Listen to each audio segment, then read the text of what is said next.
Neo, the awakening. We all feel most people don't wake up one morning and think something is wrong with the world. They just feel it. It shows up as a quiet discomfort, a sense that life is moving, but you're not really the one driving. You wake up, you work, you scroll, you sleep, and somewhere in between, a question whispers, is this really all there is? That feeling is where Neo begins. Not with explosions, not with destiny, but with discomfort. Neo lives in a world that looks normal on the surface. Buildings, jobs, rules, screens, schedules. But inside him, something doesn't line up. He feels different, even when he can't explain why. He senses that the world he was handed doesn't quite fit, and that's why we relate to him. Because most people don't feel lost in dramatic ways. They feel lost in ordinary ones. They follow paths they didn't choose, believe things they never questioned, live inside systems they never designed. Neo isn't special because he fights agents. He's special because he questions. And questioning is the most dangerous thing you can do in a controlled system. Neo's story starts with a truth most people ignore. You can live your entire life asleep and still think you're awake. He works a job he doesn't love. He obeys rules he didn't write. He senses there's more, but he can't name it. That feeling drives him to search, and search always comes before awakening. Before Neo meets Morpheus, he already knows something is wrong. He doesn't have proof. He doesn't have language for it. But he feels the lie. That's important. Awakening doesn't start with answers. It starts with discomfort. It starts when the story you were told stops satisfying your soul. When Neo is finally offered the choice, it's not framed as good versus evil. It's framed as comfort versus truth. Stay asleep and keep the familiar world. Or wake up and face whatever reality actually is. This moment hits deep because we all face versions of it. Not with pills, but with decisions. Do I stay where I'm comfortable or step into what I sense is real? Do I keep the identity that feels safe or risk losing it? Do I ignore the questions or follow them even if they change everything? The truth is, awakening costs something. Neo doesn't gain comfort when he wakes up. He loses it. His body weakens. His certainty collapses. His old life disappears. And that's the part most people don't talk about. Truth doesn't just free you, it dismantles you first. There's a line from scripture that says, "Then you will know the truth, and the truth will set you free." But notice something. It doesn't say the truth will make you comfortable. It doesn't say the truth will make you popular.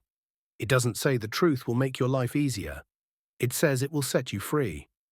Freedom often feels like loss before it feels like gain. Neo's awakening isn't just about learning the world is fake. It's about realizing he was living inside an illusion about himself. He thought he was small, replaceable, ordinary. The system needed him to believe that. Because people who don't know who they are easier to control. The Matrix isn't just machines and wires. It's belief. It's the stories we accept without question, the labels we wear without choosing, the fear of stepping outside what's normal. The system doesn't need to trap your body if it already owns your mind. That's why the agents don't just fight Neo physically, they fight him psychologically. They remind him of rules, of limits, of what's possible. And at first, Neo believes them. He dodges bullets, but not perfectly. He jumps, but not far enough. He hesitates. Because even after awakening, the old programming lingers. That's real life. Most people don't wake up and instantly change everything. They wake up and then wrestle with doubt. They know something deeper is true, but they still hear the old voices. Who do you think you are? Don't go too far. This is just how things are. Those voices sound reasonable. That's why they work. Neo's journey isn't about becoming powerful. It's about unlearning limitations. Every time he fails, it's not because he lacks ability. It's because he still believes the rules of the illusion. The turning point doesn't come from more effort. It comes from belief. When Neo finally stops trying to prove himself and instead accepts who he is, everything changes. That's a pattern repeated throughout spiritual history. Transformation isn't achieved by force, it's unlocked by identity. You don't become something new, you remember what you already were. There's a moment where Neo faces what looks like the end. He falls. The system declares him finished. Everything suggests the story is over. But this moment mirrors something ancient, the death of the old self. Before rebirth, there is surrender. Before clarity, there is collapse. The illusion must break completely. Neo doesn't come back as the same person with better skills. He comes back as someone who sees clearly. The world hasn't changed. He has. The bullets don't stop because the system becomes kinder. They stop because he no longer believes they have authority over him.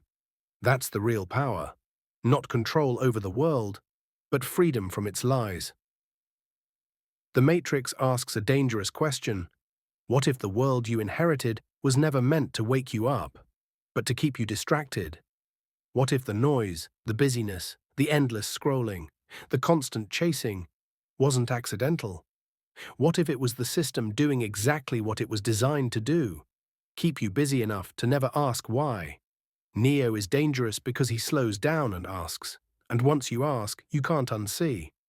This is why Neo's story still resonates decades later, because we live in a world full of information, yet starving for truth. We know more than ever, yet understand less. We're connected to everything, yet often disconnected from ourselves. Neo represents the part of us that refuses to settle, the part that says there has to be more than this. That voice isn't rebellion, it's awakening. There's something subtle about Neo's role as the chosen one. He isn't chosen because he's better than everyone else. He's chosen because he listens. He questions. He doubts the system.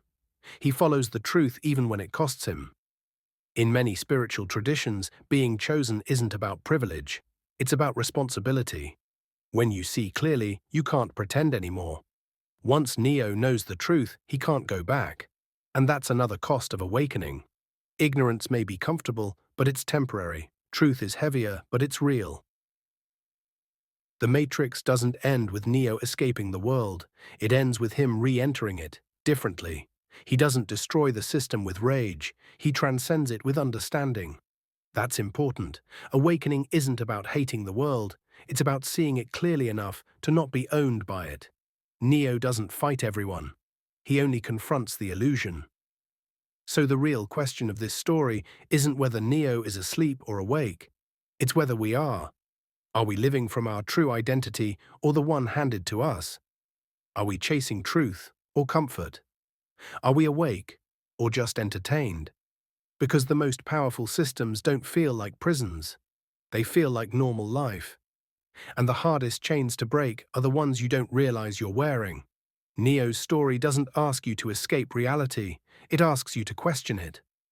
To look at your life and ask, why do I believe what I believe? Who benefits if I never ask questions? What part of me have I silenced to fit in? Those questions are uncomfortable, but they're also the beginning of freedom. The world will always offer you two choices, the familiar story or the deeper truth. One keeps you comfortable, the other makes you free. Neo chose to wake up. The real question is, what will you choose?